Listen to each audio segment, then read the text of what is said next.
Salam budaya, selamat berjumpa kembali dengan channel saya Heri Purwanto. Yang mana dalam video kali ini saya akan melanjutkan pembahasan tentang nama arah mata angin.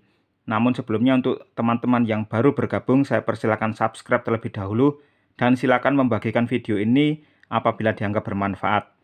Baik teman-teman, pada video sebelumnya yaitu video saya yang nomor 25, kita telah membahas tentang sejarah penamaan mata angin. Kenapa di sana disebut utara, kenapa ke sana disebut selatan, kenapa sana disebut barat, kenapa sana disebut timur, lalu kenapa ada barat laut, timur laut, barat daya, dan tenggara, itu sejarahnya bagaimana.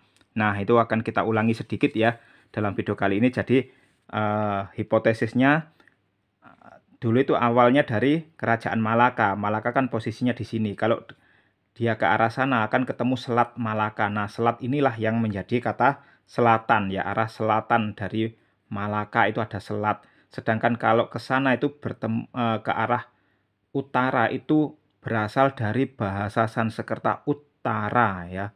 Itu mengambil dari bahasa Sanskerta utara. Sedangkan arah barat dan timur ya itu nama angin. Jadi arah sana disebut barat karena arah sana adalah datangnya angin barat itu dari sana ya.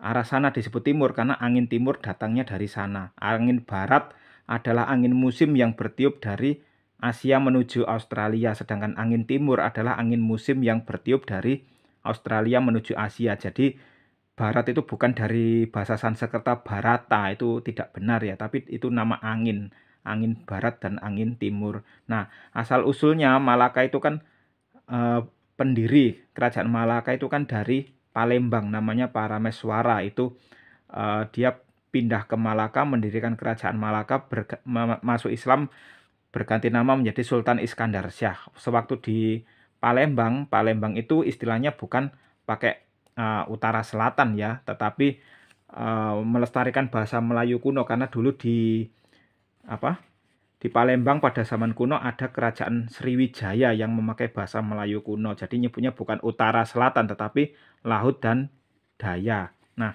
kenapa kok disebut laut? Karena dari Palembang kalau ke arah sana itu bertemu laut ya. Makanya arah utara pada zaman Melayu kuno itu memakai istilah laut.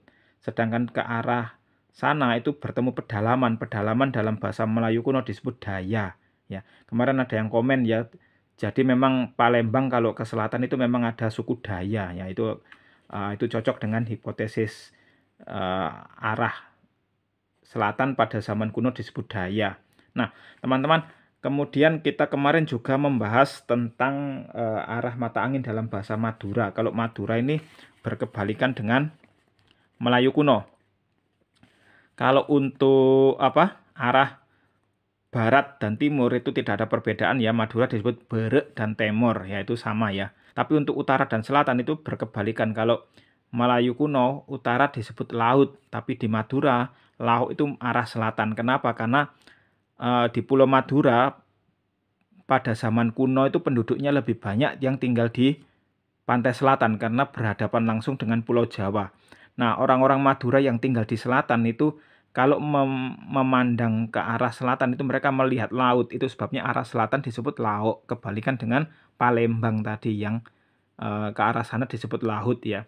Sedangkan orang Madura kalau menghadap ke utara itu mereka akan bertemu pedalaman. Pedalaman itu pakai istilah dejeh, yaitu sama dengan daya. Kalau orang Palembang ke arah selatan mereka ketemu daya. Kalau orang Madura ke arah utara mereka bertemu dejeh ya, istilahnya dejeh.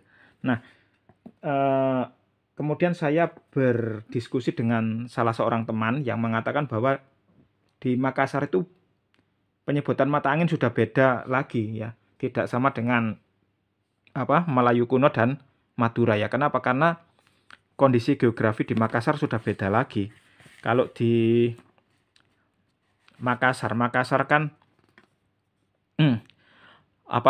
lokasinya di pantai barat Sulawesi Selatan ya, di daerah sini ya Makassar. Nah, di Makassar itu kalau melihat ke arah sana, arah barat itu mereka melihat laut. Itu sebabnya arah sana disebut lauk atau kalauk ya. Sedangkan kalau melihat ke arah sana itu adalah pedalaman. Pedalaman sehingga arah sana disebut raya. Raya itu adalah variasi dari daya, ya. D dengan R itu bisa bervariasi, ya, bisa bertukar. Contohnya padi dengan pari, nah, itu bertukar. Kemudian contoh lain pedih, perih, nah, itu juga bertukar. Lalu hidung dengan irung, nah, itu juga bertukar. Udang dengan urang, nah, itu juga pertukaran D dengan R. Jadi daya dengan raya artinya sama-sama pedalaman, ya. Orang Makassar kalau melihat ke sana bertemu laut sehingga disebut laut, sedangkan ke sana bertemu pedalaman sehingga disebut raya. Nah, kemudian ke arah sana warak dan ke arah sana timburung. Ini asalnya dari nama angin, ya. Timburo itu angin timur. Angin timur kalau di Melayu tadi kan arahnya ke sana, ya, dari Australia menuju Asia. Sedangkan di orang Makassar kalau merasakan angin timur itu datangnya dari selatan. Itu sebabnya arah selatan dalam bahasa Makassar disebut timburo atau timburang. Itu berasal dari nama angin timur, ya. Angin timur kan datangnya dari sana. Nah, ya, kalau di Melayu kan arahnya dari timur, tapi kalau Makassar arahnya dari selatan. Itu sebabnya selatan dalam bahasa Makassar itu timburo. Sedangkan angin barat datangnya dari Asia menuju Australia. Nah, kan seperti ini, ya, seperti ini. Kalau bahasa Melayu kuno barat itu kan dari arah sana, ya. Sedangkan bahasa Makassar dari arah sana, namanya warak, ya. B dengan W itu bisa bertukar, contohnya batu dan watu. Nah, itu, ya. Bangun dengan wangun itu juga pertukaran B dan W. Kemudian barat T, ya, mati T, sedangkan warak mati K.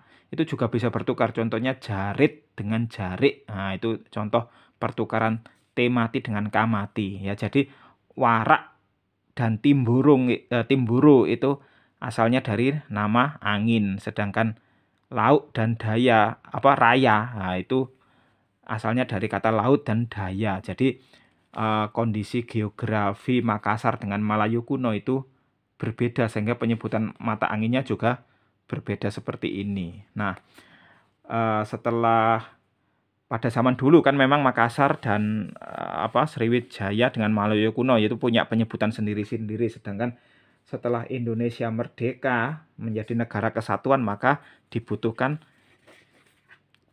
bahasa persatuan, yaitu bahasa Indonesia. Jadi dari Sabang sampai Merauke penyebutan arah mata anginnya dijadikan satu dalam bahasa persatuan bahasa Indonesia. Ke sana utara, ke sana selatan, ke sana barat, ke sana timur, ya. Itu bahasa persatuan.